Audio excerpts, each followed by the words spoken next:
Angibingelele egameni lika Jesu Kristu waseNazaretha. Nakulolu suku lanamhlanje siyibonga inkosi uJesu Kristu ukuthi yena namhlanje bafethu usigcinile kulolu suku lanamhlanje saba ingxenye yalolu suku. It's not by might nor by power, but it's by his spirit, by his choice, by his grace.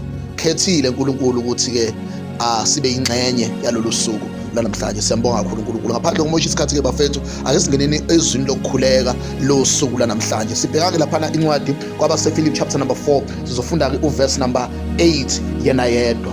Kufundeka kanje na Philippians 4 verse 8. Elokugcina bazalwane, konke okuyiqiniso, konke okuhloniphekayo, konke okulungileyo, konke okumhlophe, konke okuthandekayo, konke okutusekayo, noma kukhona okuhle, noma kukhona okubongekayo, zindlani ngalokho. Konke okuhle, okuyiqiniso, okumhlophe, okuhloniphekayo, okulungile, okuthandekayo, okutusekayo, okumnene, okuhle, okubongekayo, zindlani ngalokho. Bese laphana ngithanda imessage ithi summing it all up, in other words summarizing everything, in conclusion, finally, at the end of whatever that has been said, friends, I would say you'll do best by filling your minds and meditating on things that are true, noble, reputable, authentic, compelling, gracious, the best, not the worst,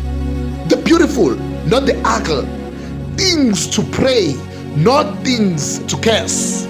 Finally, believers, whatever is true, whatever is honorable and worthy of respect, whatever is right and confirmed by God's word, whatever is pure and wholesome, whatever is lovely and bring peace, whatever is admirable and of good repute, if there is any excellent, if there is anything worthy of praise, think continually on these things. Center your mind on them and implant them in your hearts. Ayi bafethu, kodwa ngiyithanda imessage mayithi i-mention nokuthi do not think about the bad things but think about the good things.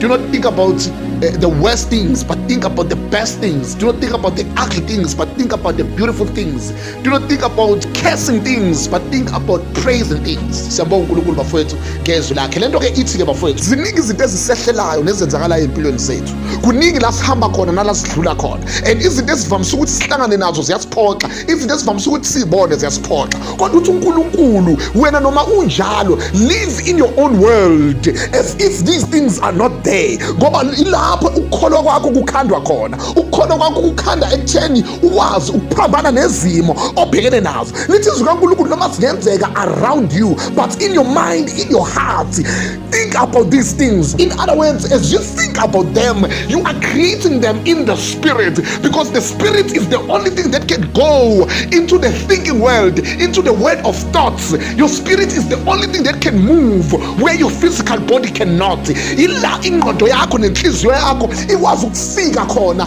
entweni ezingabonakali ngamehlo engqondo. Lithi izwi kaNkulunkulu musu ukudlinza amakhono okuba okwenzakalayo ku physical wena shintsha indlela yokucabanga. Lithi izwi kaNkulunkulu noma ikuphi okuhle, okuyiqiniso, okuhloniphekayo, noma ngabe okulungile nokumhlophe nokuthandekayo, konke okutusekayo, noma kukhona okuhle noma okubongekayo, hlinza ngalezi zinto. Ngamanye amazwi ingqondo yakho mayicabanga ngalezi zinto. Lokho kuzokwenza ukuthi abantu be worried about a lot of things just because your mind is set in good things. Kunabantu abathi noma kukhona izinto ezinhle bengakwazi ukubonga ngoba ingqondo yabo siyaba nezinto ezimbi njalo. Noma sekhona ukuhle uNkulunkulu akwenza akakwazi ukubona ngenxa ukuthi ingqondo yakho is filled with wrong things. Lithi izwi kaNkulunkulu iba opposite of bad things that are happening, because kusizana ukuhlala entweni ezirong ngoba there is nothing that you get out of the bad things that you spend your time thinking about them. Izwi kaNkulunkulu bafundisho njalo namhlanje lithi masicabange ngalezi zinto ezinhle, masicabange ngezinto ezimnandi, masicabange ngalokho uNkulunkulu esifisa ukubona ekwenza, singacabanga ngalokho sehlelayo. Angiphinde bafethu, asicabange ngalokho uNkulunkulu esifisa ukumbona ekwenza, singacabanga ngalokho esikubona kwenzeka okungekho right.